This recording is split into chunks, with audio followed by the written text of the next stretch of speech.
Bonjour à tous et bienvenue à cette discussion portant sur les violences sexuelles, présentée dans le cadre du Salon Vice-Droit du Barreau de Montréal, présenté par la Ville de Montréal et Desjardins. Merci d'être présente avec nous aujourd'hui. Je me présente, Maître Elvira Karwayanki, membre du Salon Vice-Droit, du comité du Salon Vice-Droit, et j'ai le plaisir d'animer cette discussion. Avant de commencer, veuillez noter qu'il y aura une période de questions à la fin de la conférence. Tout au long de celle-ci, vous êtes invités à inscrire vos questions dans la section questions-réponses située au bas de votre écran et les conférenciers se feront un plaisir d'y répondre. Alors, sans plus tarder, j'ai le plaisir de vous présenter nos panélistes du jour.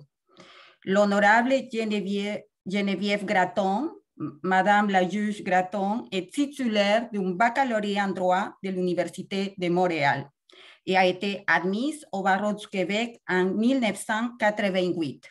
Après un bref passage en droit civil, elle rejoint l'équipe des substituts du procureur général de Montréal en 1989. Nommée procureure en chef adjointe en 2005, elle devient responsable de l'équipe des procureurs d'assises en 2008. Elle est nommée juge à la Cour du Québec en 2011, où elle siège à la Chambre criminelle et pénale. Depuis, elle s'implique auprès de différents comités au sein de la Cour. Elle représente notamment la Cour du Québec à la table de concertation sur les agressions à caractère sexuel de Montréal depuis 2014 et préside le comité de suivi en matière de violence conjugale depuis 2019. Bienvenue à vous, Madame la juge. Maître Rachel Pitre, titulaire d'un baccalauréat en droit à l'Université Laval, Maître Pitre est membre du barreau du Québec depuis 2005 et elle occupe la fonction de procureur aux poursuites criminelles et pénales depuis la même année. En 2017, elle est nommée procureure en chef adjointe responsable des dossiers de violences sexuelles. Au cours des dernières années, Maître Pitre a donné diverses conférences quant au traitement des dossiers de violences sexuelles et elle siège également à différents comités sur le sujet. Elle est membre de la table de concertation en matière d'agression à caractère sexuel de Montréal et du conseil d'administration du CAVAC de Montréal. Soyez la bienvenue, Maître Pitre. Sergent détective Pascal Fortier. Pascal Fortier est sergent détective au SPVM. Policier depuis 1996, il agit à titre d'enquêteur au service de police de Montréal depuis 2004. En 2014, il se joint à la section des agressions sexuelles où il a reçu une formation spécialisée en enquête sur les crimes de nature sexuelle et sur les abus physiques d'enfants. Au fil des années, M. Fortier a acquis une expertise dans une foule de domaines dont les entrevues non suggestives, les interrogatoires, la couverture des scènes de crime et l'accompagnement des victimes et des témoins à la Cour. Bienvenue à vous, M. Fortier. Avant de céder la parole aux panélistes, voici les faits dans la cause qui nous intéresse aujourd'hui.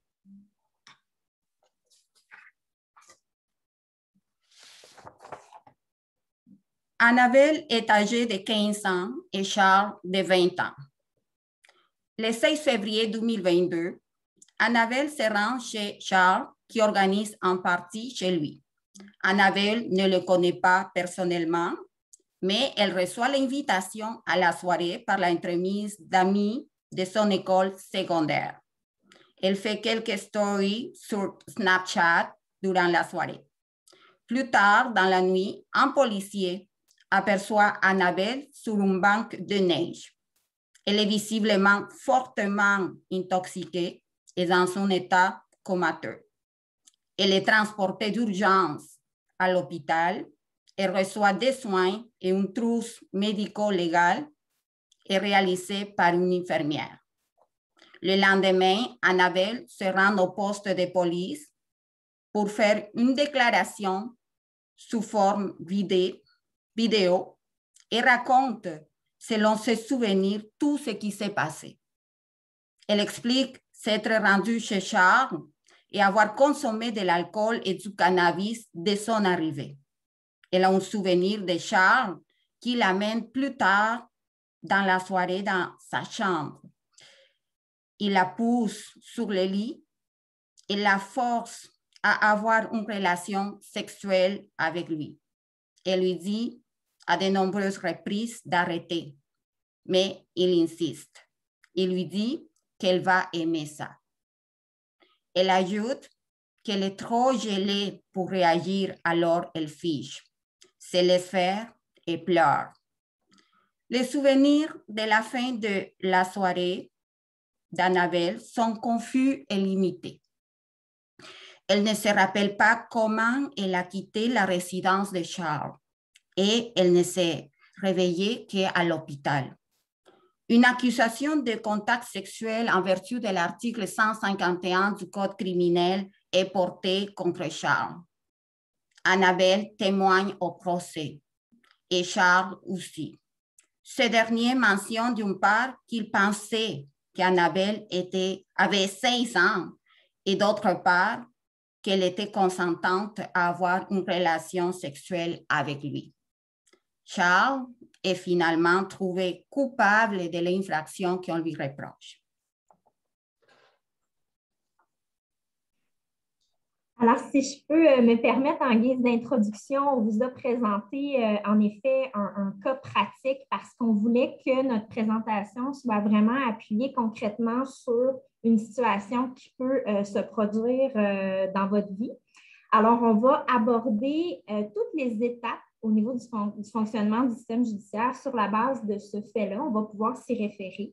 Et j'en profite pour remercier les panélistes qui m'accompagnent. Ce sont deux personnes extrêmement compétentes que j'ai eu l'occasion, Madame la juge Gratton, de travailler avec elle lorsqu'elle était au DPCP et sergent détective Fortier. On travaille ensemble au quotidien.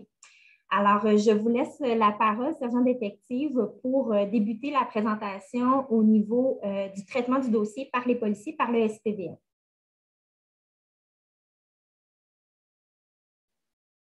Bonjour à tous, est-ce qu'on m'entend bien?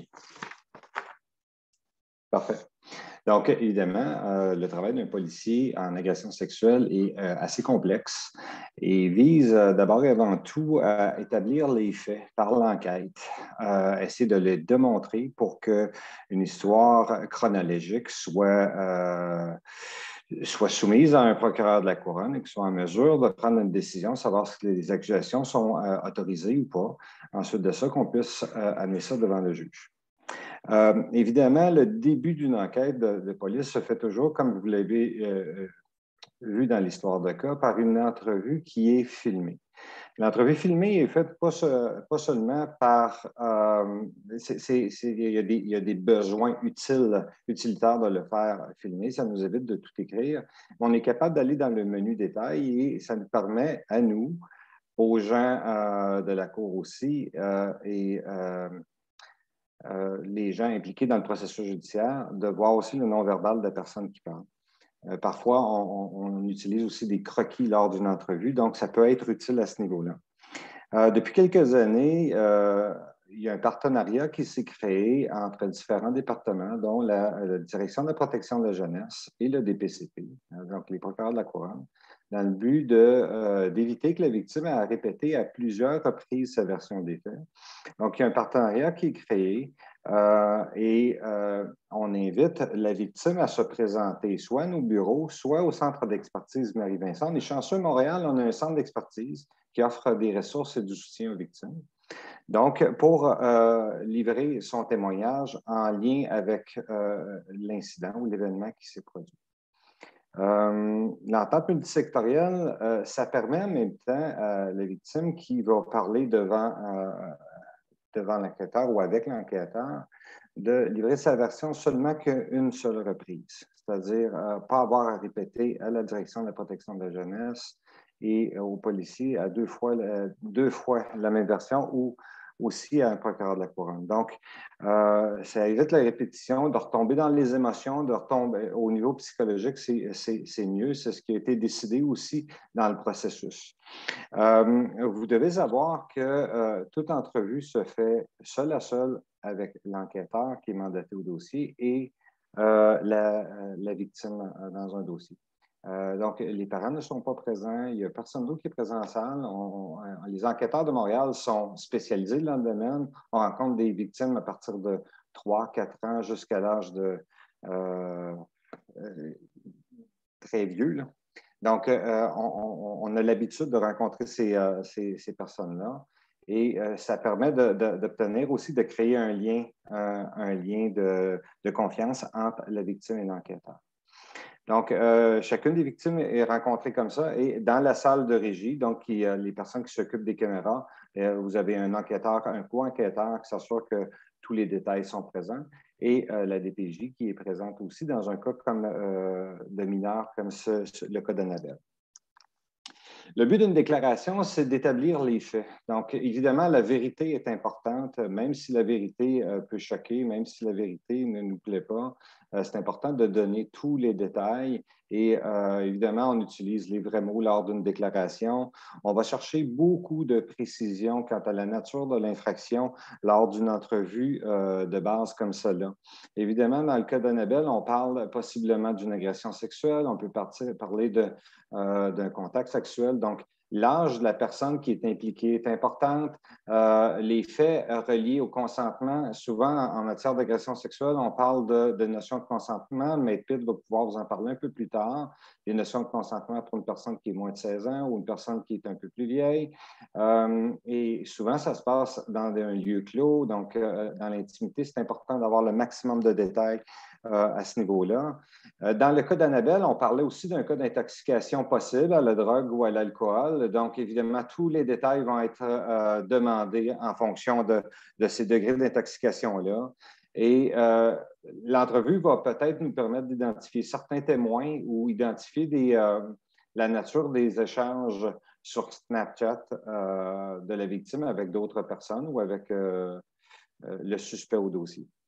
Évidemment, le policier l'enquêteur doit partir toujours d'une page blanche idéalement et essayer d'obtenir une version chronologique de l'histoire. On est toujours à l'écoute des victimes, c'est important.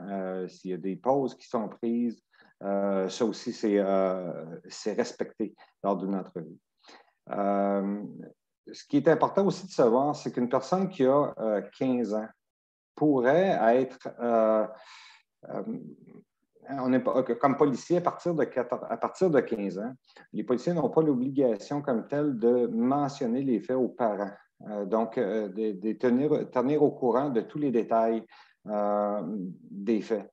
Le but de tout ça, c'est que parfois, il y a des gens qui hésitent à parler, qui sont gênés par rapport aux faits, qui ont honte, même si ce n'est pas fondé par rapport à ce qui s'est produit, puis hésiteraient à venir raconter les faits. Donc, les policiers vont respecter le choix de la victime d'en parler ou pas à ses parents. À la suite de l'entrevue, on permet, disons, à la victime de nous rencontrer aussi. On va lui expliquer exactement chacune des étapes du processus judiciaire. Ce n'est pas dit que parce que la personne a décidé de raconter les faits liés au dossier, qu'elle est obligée d'aller à la cour. Donc, on va encore respecter ce côté-là, parce qu'évidemment, le but, ce n'est pas de détruire une personne, il faut respecter aussi les enjeux psychologiques. Le but de ça, c'est d'y aller et de l'accompagner dans le processus. Et l'enquêteur qui est mandaté au dossier, l'enquêteur principal, va accompagner la victime du début à la fin du processus. Donc, va se rendre jusqu'aux étapes de la cour, jusqu'à sa condamnation et à la sentence. Aussi, à la suite d'une entrevue, on est chanceux encore à Montréal, on a des intervenants du Centre d'aide des victimes d'actes criminels qui sont présents avec nous autres.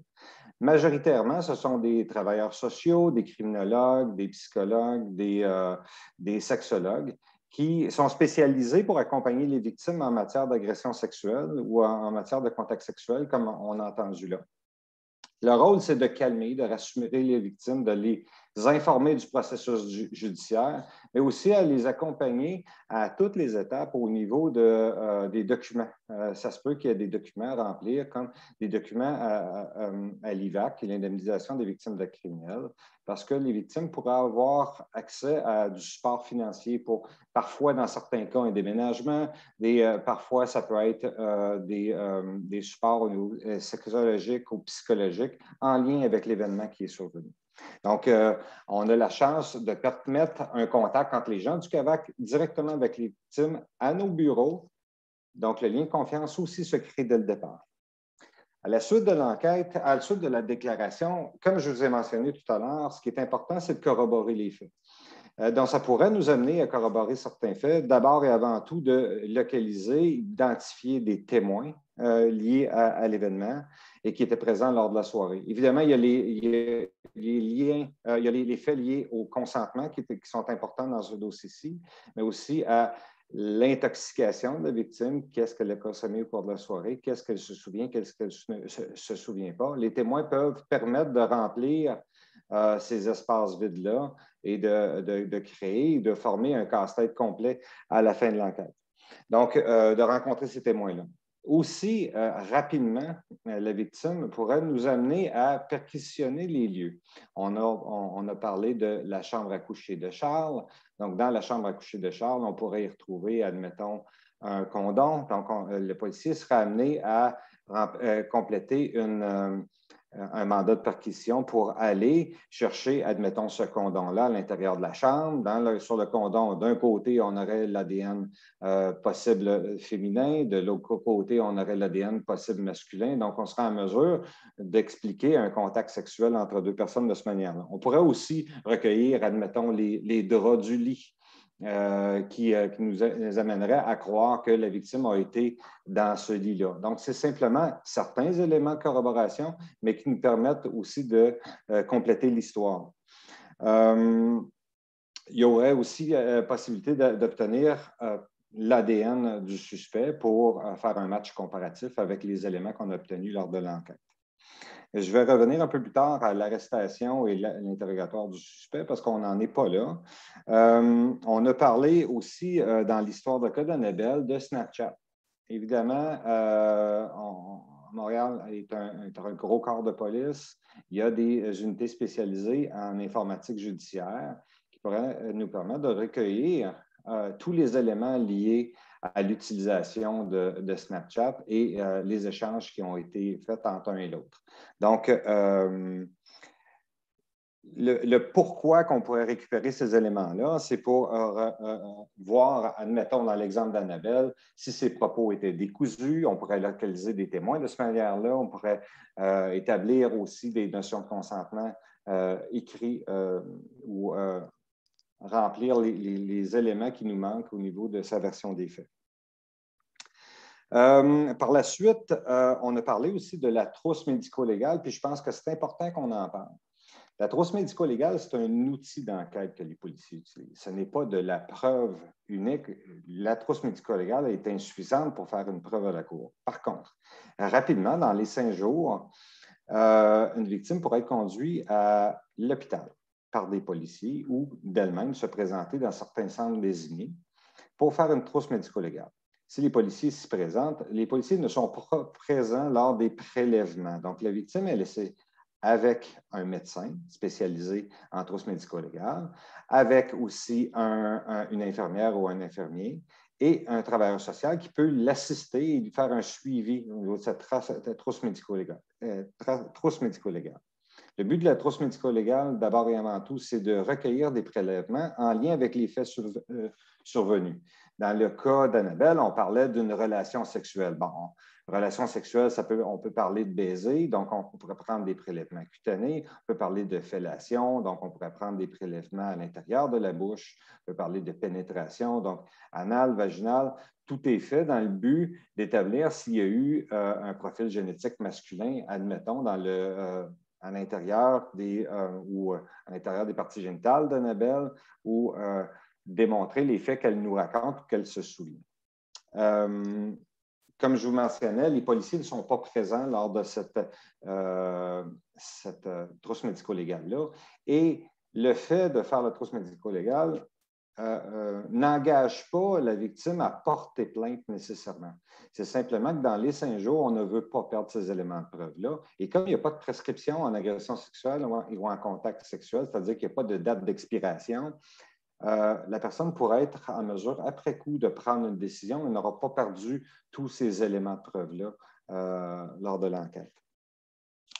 Un autre élément qui est prélevé lors de la trousse médico-légale, c'est un prélèvement sanguin pour la toxicologie.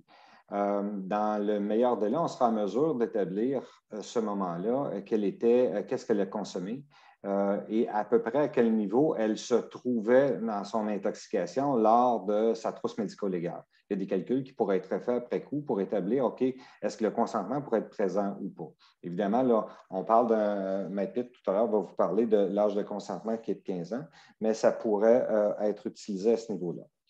Au final, l'enquêteur, un coup qu'il a rassemblé tous les faits, va soumettre l'ensemble de sa preuve ou des éléments à un procureur de la couronne, donc de l'équipe de Maître Pitt, dans le but de l'assister pour la suite des choses.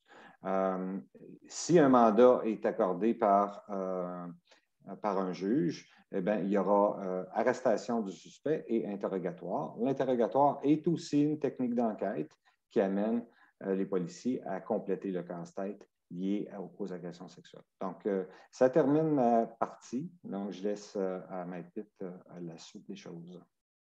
Merci, sergent détective Fortier. Donc, en effet, il vous a beaucoup parlé du SPVM. Qui dit SPVM, c'est le service de police de la Ville de Montréal. Hein? Alors, la présentation qu'on a aujourd'hui, elle est vraiment basée sur la réalité du district judiciaire de Montréal. On vous explique ce qui se passe au niveau policier, mais également au niveau du DPCP. Alors, comme vous l'expliquait M. Fortier, il a rencontré Annabelle, il a pris sa déclaration. Annabelle veut aller de l'avant. On a recueilli des éléments de preuve et on a un dossier complet d'enquête policière.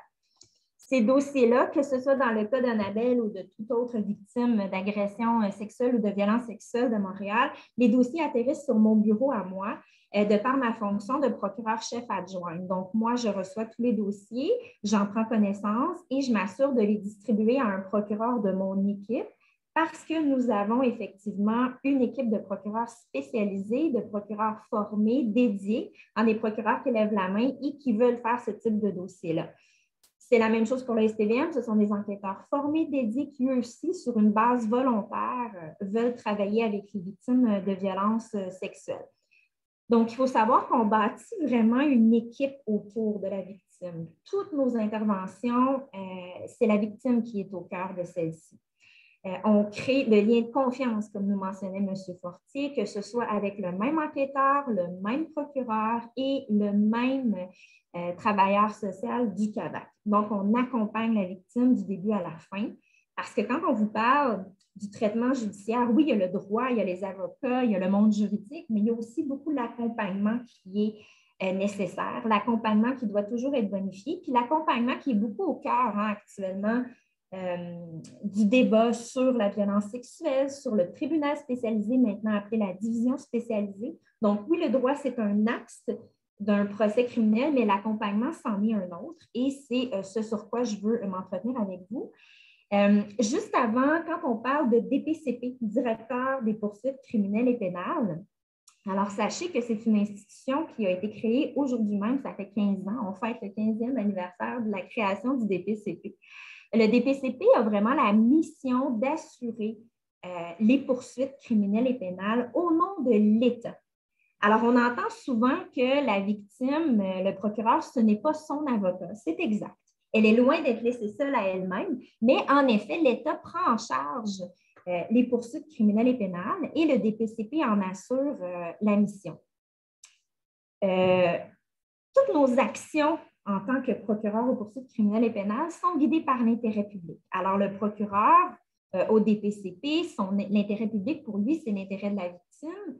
C'est également l'administration de la justice en soi et c'est aussi les intérêts parfois de l'accusé. On doit tenir en compte tous ces intérêts-là Et évidemment, nous avons un principe d'indépendance. En nous posons nos actions de façon totalement indépendante, je veux dire à l'abri de toute pression, que ce soit de la pression médiatique, la pression populaire, la pression politique. Nous, on doit se garder hors de cette pression-là et prendre des décisions sur la base de la preuve qui est disponible dans notre dossier.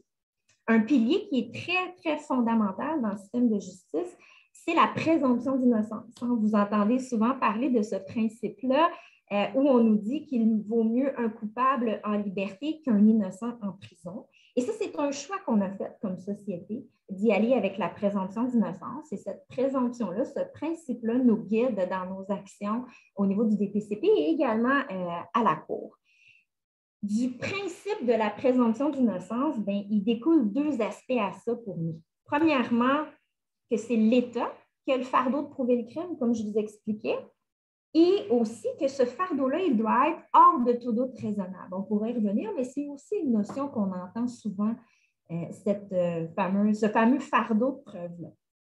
Quand je vous dis que c'est l'État qui a le fardeau de prouver le crime, mais ce n'est pas à la victime de se présenter devant la cour et de convaincre le juge. La victime, elle va relater sa version des faits, mais c'est notre travail à nous, ça vient sur nos épaules à nous de remplir notre fardeau. C'est l'État qui remplit le fardeau. La victime n'a pas à faire cette étape-là. Mais ce n'est pas parce que nous ne sommes pas, à proprement dit, l'avocat de la victime que nous n'avons pas à cœur leur intérêt et surtout que l'on ne souhaite pas faciliter leur passage à travers le processus judiciaire. Donc, si on revient concrètement à notre dossier d'Annabelle, je vous ai expliqué un peu le rôle de notre institution, le rôle du procureur. Ce qu'il va faire, le procureur qui va recevoir le dossier d'Annabelle, bien évidemment, il va prendre connaissance de tous les éléments de preuve, il va écouter la déclaration vidéo et il va rencontrer Annabelle. Il va la rencontrer avant de prendre une décision, à savoir s'il porte des accusations ou non. Il va le faire, évidemment, en compagnie de l'enquêteur. Dans notre jargon, on parle, quand on parle du même procureur, de poursuite verticale. Si vous entendez cette notion-là, c'est vraiment le fait que le procureur assure la responsabilité du dossier du début à la fin, comme l'enquêteur, comme l'intervenant du CAVAC. Quand on va rencontrer la victime, on va lui expliquer le fonctionnement du système judiciaire, on va s'assurer qu'elle est prête à aller de l'avant. On va lui offrir aussi du support. Si on voit que psychologiquement, ça va moins bien, on a l'obligation, nous, de lui offrir du support. En fait, les procureurs en poursuite criminelle et pénale, dans leur travail, ils sont guidés par les directives de poursuite. Vous les retrouvez sur le site Internet du DPCP pour qu'on puisse travailler de façon uniforme à travers la province puis qu'on accompagne les victimes de la même façon.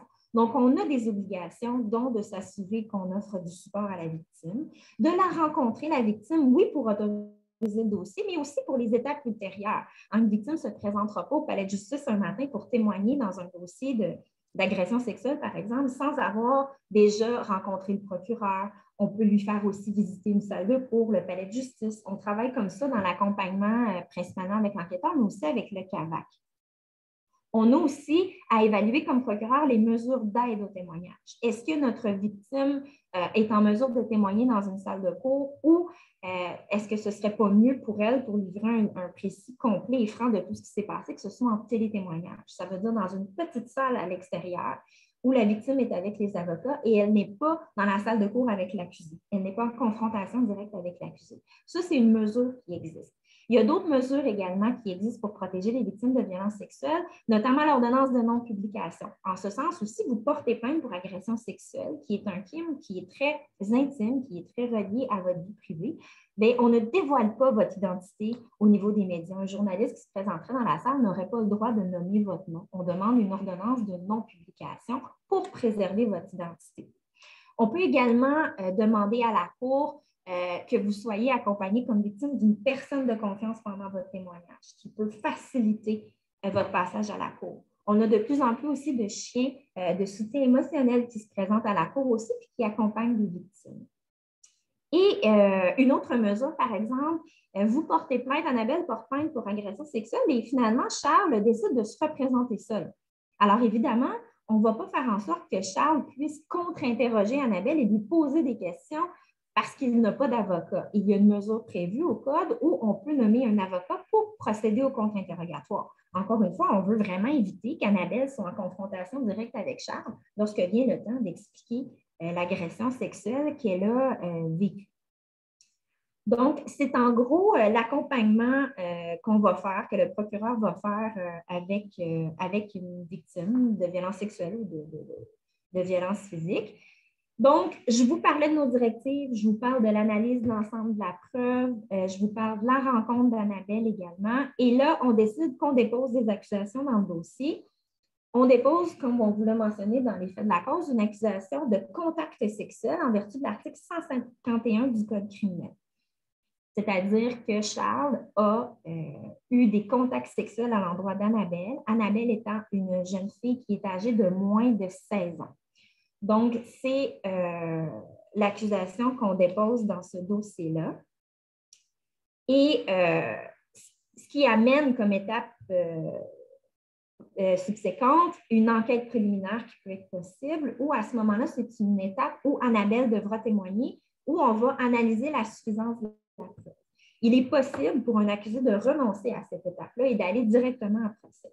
À procès, Annabelle devra également témoigner et elle sera interrogée par le procureur aux poursuites criminelles et pénales et elle sera contre-interrogée par l'avocat de la défense. On entend beaucoup parler du contre-interrogatoire. Je ne vous dirai pas que c'est une partie de plaisir et que c'est agréable, mais je vous dirais par contre que ce n'est pas insurmontable non plus parce qu'on a des contre-interrogatoires à tous les jours dans les palais de justice de la province de Québec et on a également beaucoup de condamnations, ce qui nous fait dire que ce n'est pas justement insurmontable. Ce qui est intéressant dans le cas d'Annabelle, comme nous expliquait M. Fortier, c'est quand elle a fait sa déclaration sur une forme vidéo. Alors, nous avons une disposition au Code criminel qui fait en sorte qu'on peut déposer la déclaration d'Annabelle à la cour, qui va valoir comme témoignage.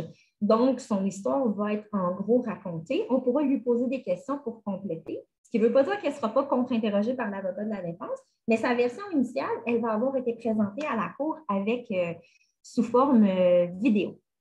L'autre avantage aussi du vidéo, c'est que parfois, il y a des délais entre le moment où on porte plainte et qu'on témoigne à la cour, mais la vidéo est une excellente façon de se rafraîchir la mémoire parce qu'Annabelle va regarder son vidéo avant de témoigner à la cour.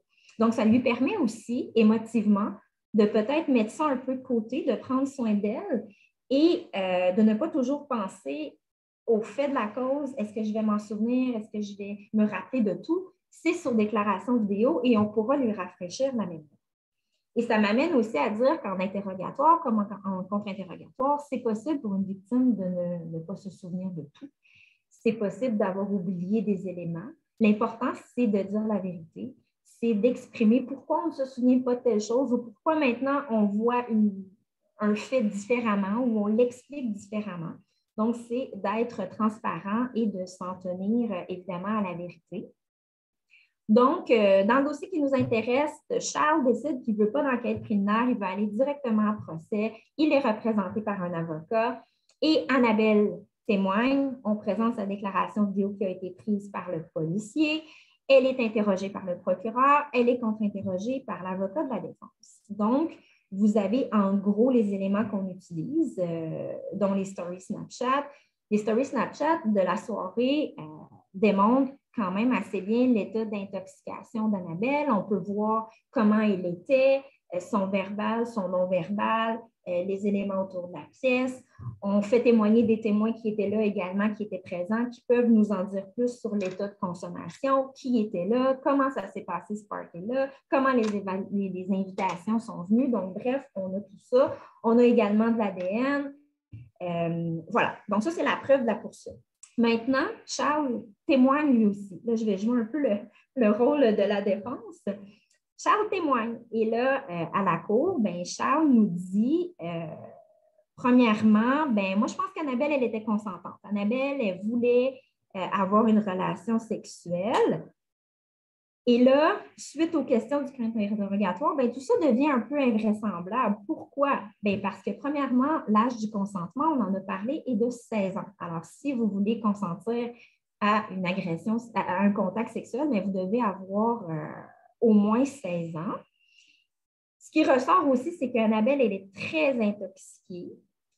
Les versions des témoins également. Donc, dans la mesure où vous êtes très, très intoxiqué, au point d'être même dans un état comateux quand les policiers vous retrouvent dans le banc de neige, on peut se poser la question à savoir si Annabelle avait vraiment toute sa tête pour consentir.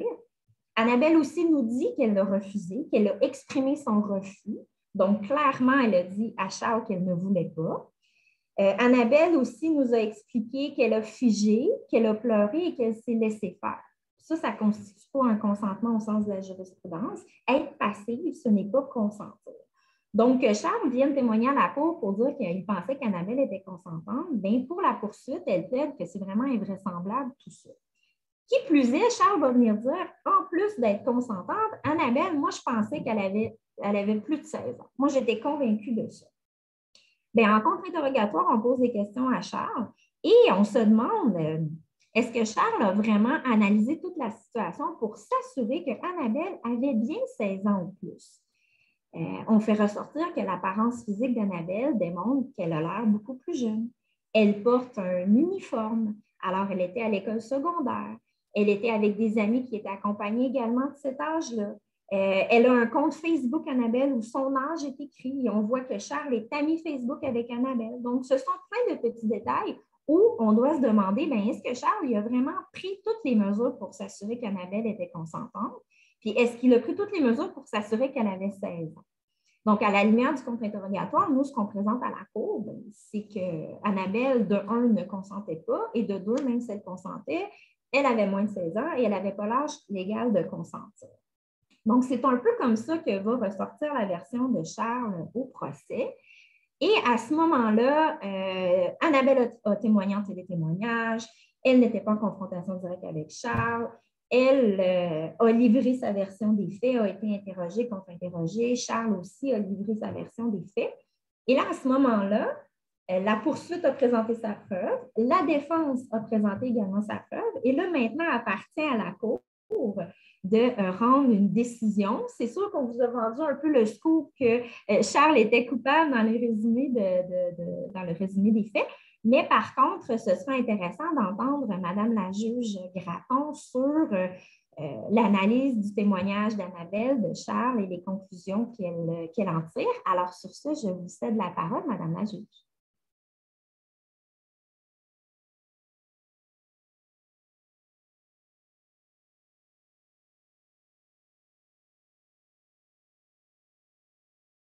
Bon, voilà, le son, vous m'entendez bien, c'est parti. Alors, on m'a demandé d'abord de vous entretenir sur les versions contradictoires. En droit criminel, les versions contradictoires, c'est quotidien et c'est notre pain et notre beurre, mais encore en matière sexuelle, dans des crimes sexuels, c'est presque toujours le cas. Alors, évidemment, parce que ces crimes-là se commettent dans l'intimité, souvent, c'est la version de l'un contre la version de l'autre. Ceci dit, les versions sont contradictoires sur certains points, mais pas sur tous les points. Puis au moment où l'enquête policière se déroule, mais peut-être qu'on ne sait pas sur quel point vraiment les versions seront contradictoires. D'ailleurs, ici, ce qui n'est pas contradictoire, c'est que on a la preuve qu'Annabelle s'est bien rendue chez Charles le 16 février 2022, qu'elle a reçu une invitation via ses amis du secondaire et qu'elle a eu une relation sexuelle avec lui.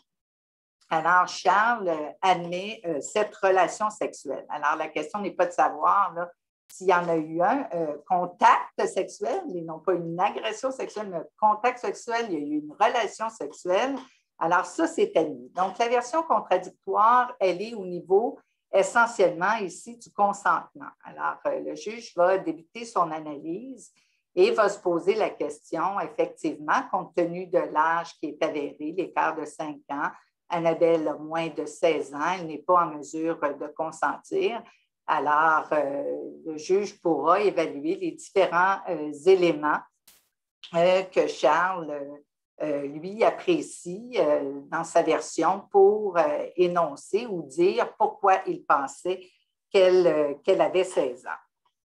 Alors, quant au fait aussi qui risque d'être contradictoire, bien qu'on n'ait pas le témoignage de Charles, le fait qu'il pousse Annabelle sur le lit, qu'il la force, le fait qu'elle lui dise à de nombreuses reprises d'arrêter, le fait qu'elle pleure. Alors, ce sont sans doute des questions que le juge va devoir apprécier, à savoir est-ce que la preuve démontre tout ça?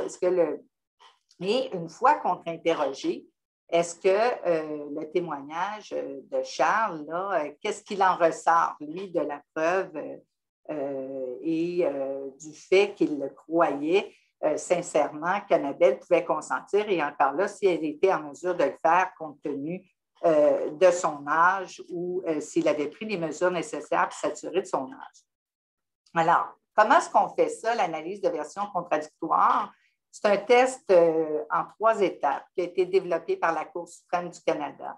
Alors, si dans un premier temps, d'ailleurs, Rachel l'a dit, la présomption d'innocence gouverne tout le processus en matière criminelle et le fardeau de la preuve incombe à la poursuite, et cette norme de preuve, c'est hors de tout doute raisonnable. Alors, le juge analyse d'abord le témoignage. C'est une analyse en 3 étapes, ce n'est pas une formule mathématique. Ça peut, parfois, les questions peuvent se poser différemment, mais on ne doit, comme juge, on doit toujours s'assurer de ne jamais inverser le fardeau de la preuve. Alors, est-ce que je crois le témoignage de Charles? Alors, dans la mesure où le témoignage de Charles, je lui accorde foi, je crois ce qu'il me dit, bien, Charles est acquitté et l'exercice s'arrête là. Si je ne crois pas le témoignage de Charles, mais que par ailleurs son témoignage, à la lumière de la preuve que je retiens, tout ça, suscite un doute raisonnable dans mon esprit, bien, je dois également acquitter Charles. Et dans la mesure où son témoignage ne suscite pas de doute raisonnable, je dois m'assurer, et ce, à la lumière de l'ensemble de la preuve, que je suis convaincue, hors de tout doute raisonnable, de la preuve qui m'est soumise, que la poursuite a prouvé les éléments essentiels de la commission de l'infraction et qu'il n'y a pas de doute raisonnable qui émane de la preuve ou de l'absence de preuve. Alors, c'est un exercice en 3 étapes. Un acquittement ne veut pas dire qu'une victime n'est pas crue, qu'une plaignante n'est pas crue, mais que la preuve n'était pas suffisante pour démontrer la culpabilité de l'accusé. Alors, Rachel l'a mentionné, on veut éviter à tout prix qu'une personne qui ne serait pas coupable du crime qu'on lui impute se retrouve déclarée coupable. Dans l'analyse des versions contradictoires, on fait une analyse de la crédibilité et de la fiabilité des témoignages. Ça veut dire quoi? La crédibilité, ça se rapporte à la personne. Alors, une personne est honnête, elle est fiable, on s'attend à ce qu'elle dise la vérité, on l'écoute, et on va dire d'elle qu'elle est crédible. Ça fait référence à ses qualités personnelles, à la personne qu'elle est, à ses valeurs. Par ailleurs, la fiabilité, c'est la justesse d'un témoignage et ça peut se rapporter à la capacité d'observer de la personne, de la capacité de se remémorer des faits. Alors, une personne peut être convaincue de dire la vérité, mais ce n'est pas le cas puisqu'elle se trompe, elle fait erreur. Alors, on a tendance à dire que la fiabilité d'un témoignage est encore plus importante que la crédibilité de la personne qui livre ce témoignage. Alors, ce sont des aspects qui guident notre analyse sur les versions contradictoires. Alors, qu'est-ce que le doute raisonnable? Le doute raisonnable, c'est un doute qui repose sur la raison et sur le bon sens. Quoique, il faut être très prudent en matière de crimes sexuels en utilisant son bon sens. Alors, il faut éviter en disant, ben voyons donc, elle aurait dû agir comme ceci ou comme cela. Alors, parfois, le bon sens, il faut s'en méfier en matière du doute raisonnable pour éviter, le juge doit éviter de faire de cette manière des raisonnements qui sont interdits et puis d'avoir des attentes là, face à un comportement d'une victime. Il n'y a pas de comportement attendu, donc il faut se méfier des mythes et des stéréotypes à cet égard. Alors, le doute raisonnable aussi découle logiquement de la preuve ou de l'absence de preuve. Ce qui n'est pas un doute raisonnable, ce n'est pas un doute imaginaire, ce n'est pas un doute frivole, ce n'est pas quelque chose qui repose sur des préjugés ou encore qui émanent de la sympathie. Alors, voici ce qu'est le doute raisonnable. Je sais que le temps file. Peut-être qu'on a déjà épuisé le temps. Les mesures raisonnables quant à l'âge, quant au consentement, Rachel en a déjà indiqué certains facteurs. Les données du problème ne sont pas très loquaces sur les moyens qu'aurait pris Charles pour s'assurer de l'âge d'Annabelle. Disons que, mis à part le fait qu'ils disent qu'ils pensaient qu'elle avait 16 ans, ça ne semble pas s'appuyer sur des mesures concrètes de sa part. Alors, ce que les tribunaux supérieurs nous disent, c'est que comme les crimes sexuels sont souvent commis et très majoritairement et d'une manière disproportionnée face à des personnes vulnérables, alors il incombe aux adultes de s'enquérir ou la responsabilité. Et ceci, c'est pour ça qu'on a créé que la loi, le Code criminel, prévoit qu'en pareille circonstance, la personne qui a un écart tel avec une personne qui a de 15 ans, en fait, elle n'a pas l'âge de consentir avant 16 ans et lui a 20 ans. Alors, il devrait prendre les mesures pour s'assurer de l'âge d'Annabelle. Alors ici, on n'a pas vraiment d'éléments nous démontrant qu'il a pris ces mesures. Quant au consentement, ici, les éléments là, qui frappent sont le fait qu'Annabelle pleure, Annabelle lui dit d'arrêter à plusieurs reprises. Annabelle dit être figée, se laisser faire puisqu'elle se sent incapable, elle est gelée et elle se sent incapable de faire autrement.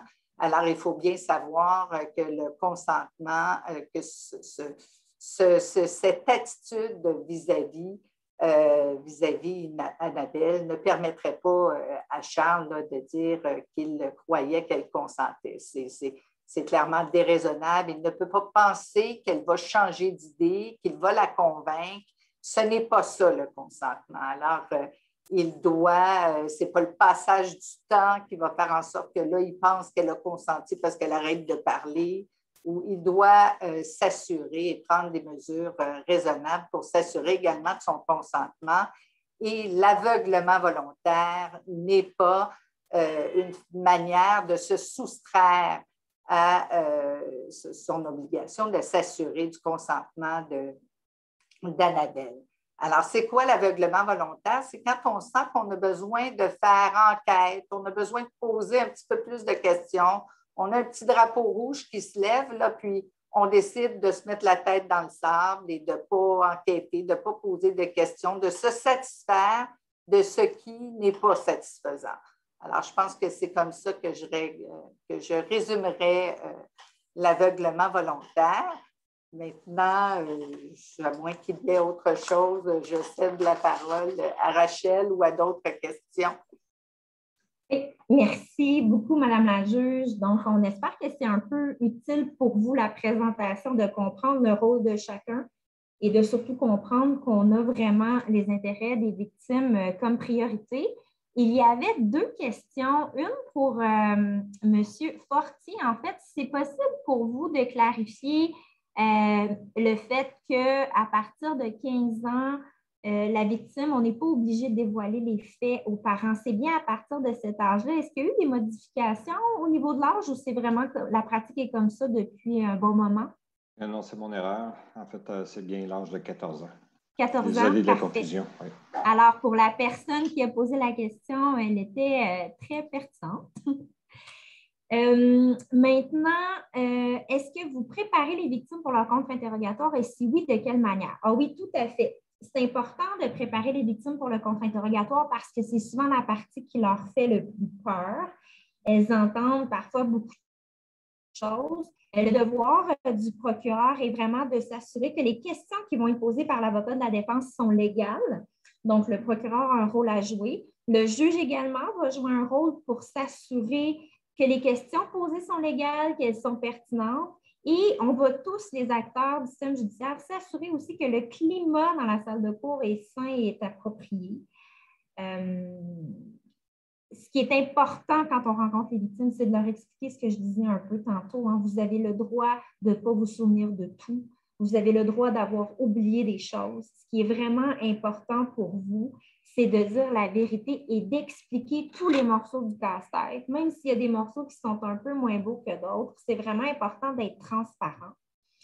On nous parle dans la question aussi de la préparation du contre-interrogatoire. Au niveau des mineurs, il existe maintenant un programme extraordinaire du CAVAC qui s'appelle le programme Témoins enfants, où on va justement préparer le contre-interrogatoire. On ne va pas parler du tout des faits de la cause, c'est important de le saisir, mais on va prendre, exemple, un souvenir d'un enfant, ses vacances d'été, et à partir du récit de ses vacances d'été, on va pratiquer avec lui le contre-interrogatoire, comment réagir, comment répondre si on ne se souvient pas ou des aspects comme ça. Donc, oui, on s'assure de préparer le contre-interrogatoire, puis on prépare aussi l'interrogatoire parce que c'est une chose de répondre aux questions d'un avocat de la défense, mais il faut aussi être en mesure de bien raconter notre récit, puis raconter tout ce qui s'est passé dans les détails. Et ça, c'est le rôle aussi du procureur d'accompagner la victime, de lui laisser raconter sa version une première fois et par la suite de compléter avec des questions pour s'assurer qu'on a tout. Parce que parfois, quand on rencontre une histoire comme ça aussi intime, qui peut être très troublante, on peut vouloir essayer de tout raconter, d'oublier quelques bouts, mais c'est notre travail à nous de s'assurer que vraiment tout va être couvert. J'y vais avec d'autres questions. Une des conséquences chez les victimes d'agressions sexuelles est de développer des problèmes de consommation. Comment cela est pris en compte quant à la crédibilité, la fiabilité? Bien, écoutez, c'est un peu ce que disait Madame la juge. On n'a pas à avoir de préjugés parce que vous avez consommé ou parce que maintenant vous consommez. Tout le monde a le droit d'exprimer un non-consentement, peu importe ce qu'on a fait dans la vie. On a le droit à notre sécurité, on a le droit, le consentement, il nous appartient. Donc, c'est vraiment important que tous les acteurs, encore une fois, du système judiciaire se mettent à l'abri de préjugés ou de dire, bien, moi, je n'aurais pas réagi de telle façon ou, ah, la personne a consommé, donc elle l'a cherché un peu. C'est vraiment important de se mettre à l'abri de tout ça. C'est vraiment important qu'une victime qui vienne vers nous, qui vienne vers les policiers, ne se sente pas jugée. Encore une fois, nous, ce qu'on veut, c'est la vérité. Et on va faire avec la version et on va s'assurer juridiquement de cadrer dans un crime et de pouvoir le démontrer. Mais c'est vraiment important, surtout à l'ère du tribunal spécialisé et du débat sur l'accompagnement, que les victimes sachent que nous ne sommes pas là pour les juger. Nous ne sommes pas là non plus pour leur imposer un code de conduite qui devrait être comme tel.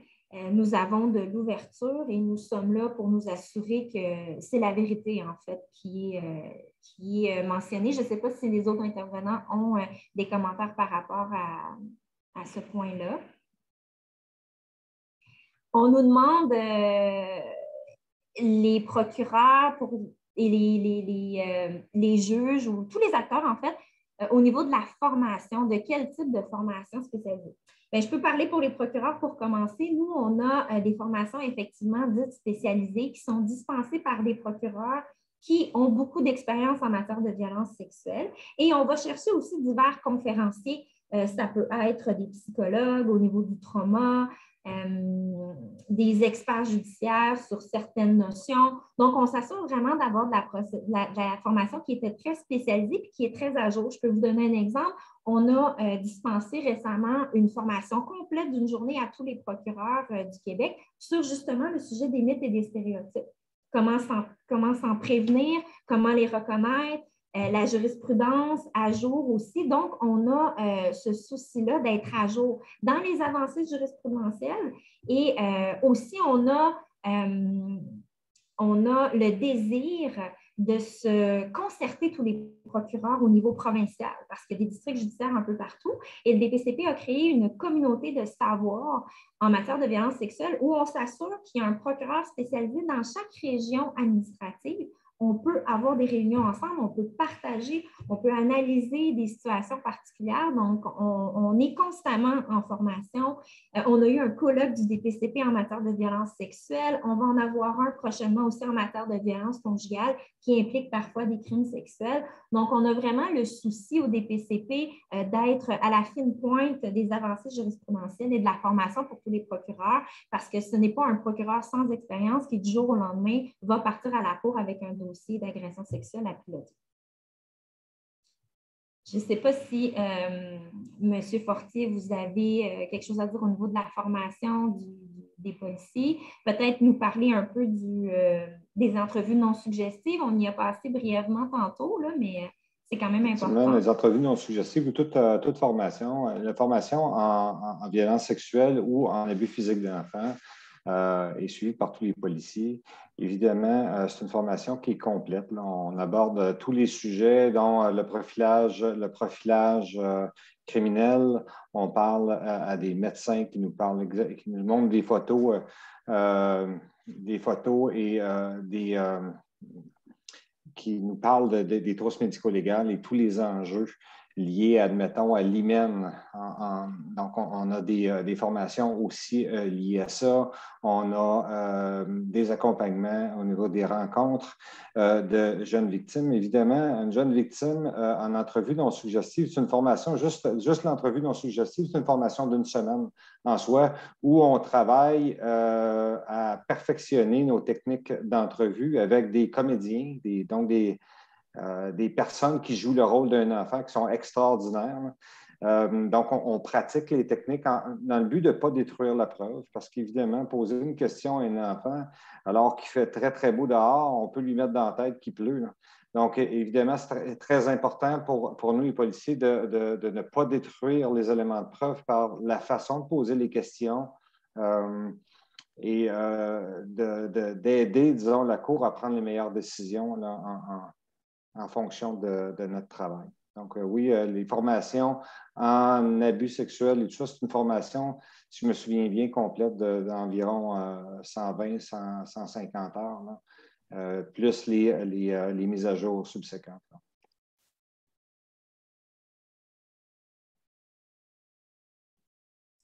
Chez les juges, c'est la même chose. Là. Tout d'abord, il y a le perfectionnement à la Cour du Québec. Alors, on a tous un nombre de journées là, pour lesquelles on a du perfectionnement.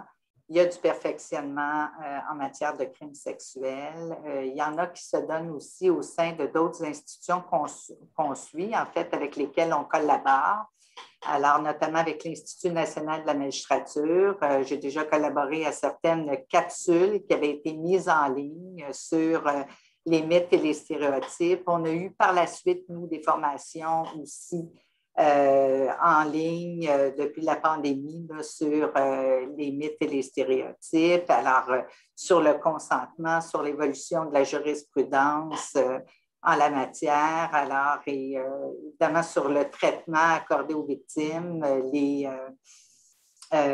moyens mis à la disposition du tribunal pour faciliter le témoignage des victimes en matière, que ce soit en matière de violence conjugale ou en matière de violence sexuelle, mais ça peut être aussi pour d'autres types de victimes. Mais des enjeux qui se dessinent particulièrement pour les victimes en matière de violence sexuelle, on a aussi ce type de formation-là. Alors, comme je l'ai dit, là, au sein de la Cour du Québec, de l'Institut national de la magistrature, des formations également extérieures, des colloques extérieurs. Alors, c'est du perfectionnement continu.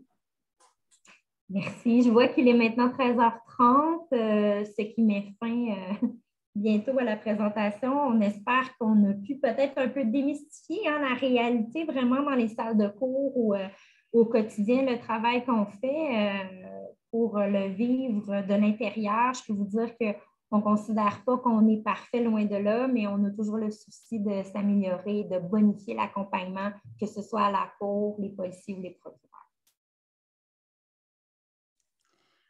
Eh bien, merci beaucoup, l'honorable Geneviève Gratton, maître Rachel Pitre et le sergent détective Pascal Fortier.